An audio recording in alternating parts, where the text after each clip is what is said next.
Hello students, civil engineering fourth semester, mechanical engineering fourth semester and electrical engineering fourth semester. Energy conservation का ये कौन सा lecture है ये आप खुद काउंट करिएगा, मुझे याद नहीं है ठीक से। बहरहाल कोर्स हमारा फिनिश हो चुका है। अब हम चैप्टर 1 का पहला क्वेश्चन आज रिवाइज करते हैं फिर से। चैप्टर 1 क्या है? Basic of energy, unit 1 and chapter 1।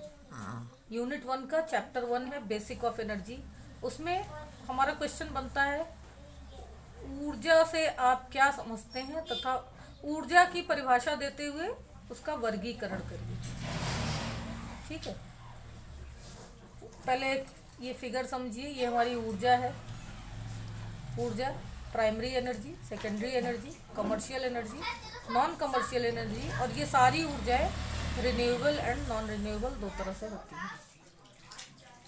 ऊर्जा की हमारी परिभाषा क्या हुई? ऊर्जा का शाब्दिक अर्थ है ऊर्जा का शाब्दिक अर्थ कार्य संपादन क्षमता से है। कार्य करने की क्षमता को ऊर्जा कहते हैं। ऊर्जा के बिना कोई भी काम होना असंभव है। वर्तमान समय में किसी भी मशीन या यंत्र को चलाने के लिए ऊर्जा की आवश्यकता होती है। ऊर्जा को निम्न 3 भागों में बांटा गया है: प्राथमिक ऊर्जा, द्वितीयक ऊर्जा, वाणिज्यिक तथा गैर वाणिज्यिक ऊर्जा। और ये प्राथमिक और द्वितीयक ऊर्जा एक ही भाग है। प्राथमिक तथा द्वितीयक ऊर्जा, वाणिज्यिक तथा गैर वाणिज्यिक ऊर्जा, नवीकरणीय तथा अनवीकरणीय ऊर्जा। आपके क्वेश्चन आपके पास लिखा हुआ है, फिर भी समझ लीजिए। प्राइमरी एनर्जी जो होती है, प्राथमिक ऊर्जा, यह वह ऊर्जा स्रोत है जो प्रकृति में पाया जाता है, जैसे कोयला, प्राकृतिक गैस, बायोमास, तापीय ऊर्जा इत्यादि। ये प्राइमरी एनर्जी होती है जो हम आदिकाल से यूज करते जा रहे हैं। सेकेंडरी ऊर्जा, प्राथमिक ऊर्जा स्रोत औद्योगिक उपयोगिता में की प्रक्रिया में द्वितीयक ऊर्जा में परिवर्तित हो जाता है। यानी प्राइमरी एनर्जी से हम सेकेंडरी एनर्जी बनाते हैं, जैसे कोयला, तेल तथा भाप विद्युत ऊर्जा में बदलते हैं। अतः विद्युत ऊर्जा द्वितीयक ऊर्जा स्रोत है। यानी प्राइमरी एनर्जी से हम सेकेंडरी एनर्जी, इलेक्ट्रिसिटी एनर्जी पाते हैं। दूसरा हमारा विभाजन होता है वाणिज्यिक तथा गैर वाणिज्यिक ऊर्जा। इसको आप खूब पढ़ें अच्छी तरह से। वाणिज्यिक ऊर्जा वह ऊर्जा जिसका हम मूल्य निर्धारित होता है, जिसके लिए टैरिफ प्लान होता है, जो टैक्सेशन प्रणाली में आता है, जिसकी पूंजी बैंकों के जरिए आती जाती है, जिसका राष्ट्रीय तथा अंतर्राष्ट्रीय स्तर पर व्यापार होता है, और जो लिखा पढ़ी में मैनुअली जो कि लिखा पढ़ी में रहती है, वो ऊर्जा वाणिज्यिक ऊर्जा है। और गैर वाणिज्यिक ऊर्जा क्या है? उसकी वो असंगठित ऊर्जा है, जो कि जैसे पशुओं का मल यानी कि गोबर का कंडा और गोबर गैस प्लांट, पशुओं का मल, कृषि अपशिष्ट जैसे रट्ठा जला के खाना बनाना, आम की लकड़ी जला के या कोई भी पेड़ की लकड़ी जला के खाना बनाना, कृषि अपशिष्ट, पुआल जलाना, गन्ने की खोई जलाना, ये कृषि अपशिष्ट हो गए।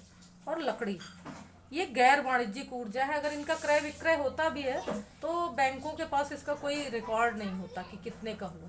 ये सीधा इसमें से व्यक्ति अपना श्रम खर्च करता है और उपले सीधे सीधे जला लेता है, और इसकी पूंजी बैंकों तक नहीं जाती। इस पर कोई इनकम टैक्स नहीं है, ये टैक्सेशन से बाहर है। तो वाणिज्यिक ऊर्जा जो टैक्सेशन प्रणाली के अंदर आती हो, जो संगठित क्षेत्र हो, जिसके लिए नियमावली बनी हो, और गैर वाणिज्यिक ऊर्जा जो कि टैक्सेशन से बाहर हो, बैंकों से कोई लेना देना ना हो। कभी सुना है कि गोबर के उपले बना के अगर कोई 1500 रुपये महीने बेच भी रहा है तो इनकम टैक्स का उसके ऊपर छापा पड़ा हो? कभी नहीं सुना है ना। तो गैर वाणिज्यिक ऊर्जा है। तीसरा विभाजन हमारा है नवीकरणीय तथा अनवीकरणीय स्रोत, रिन्यूएबल एंड नॉन रिन्यूएबल। नवीकरणीय स्रोत क्या है? पवन ऊर्जा, सौर ऊर्जा, भूतापीय ऊर्जा, ज्वारीय ऊर्जा, टाइडल एनर्जी, जल ऊर्जा, हाइड्रो एनर्जी इत्यादि ऊर्जा के नवीकरणीय स्रोत है। क्यों नवीकरणीय? मतलब क्या हो गया? जो बनते रहते हैं नए स्रोत। हम चाहे जितना खर्च कर दें, ये स्रोत हमारे बनते रहेंगे। ये प्रदूषण रहित होते हैं। ये स्रोत, नवीकरणीय स्रोत जो होते हैं वो प्रदूषण रहित होते हैं। और अनवीकरणीय स्रोत क्या है? फॉसिल फ्यूल हुआ, जीवाश्म ईंधन, कोयला, तेल, गैस, जो समय के साथ समाप्त हो जाते हैं। ये अनवीकरणीय ऊर्जा के स्रोत है। तो हमने देखा कि ऊर्जा की परिभाषा ये रही। ऊर्जा का विभाजन 3 भागों में हुआ, प्राथमिक तथा द्वितीयक ऊर्जा, वाणिज्यिक तथा गैर वाणिज्यिक ऊर्जा, नवीकरणीय तथा अनवीकरणीय ऊर्जा। ये क्वेश्चन नंबर 1 रहेगा आपके क्वेश्चन पेपर में, और आज इसको आप तैयार करिए, आपका 5 नंबर तैयार हो जाएगा पक्का, एकदम से बिल्कुल श्योर है कि आना एग्जाम में। ये एग्जाम में क्वेश्चन नंबर ये आपका 1 होगा, राइट। तो इसको तैयार कर लीजिए। Thank you.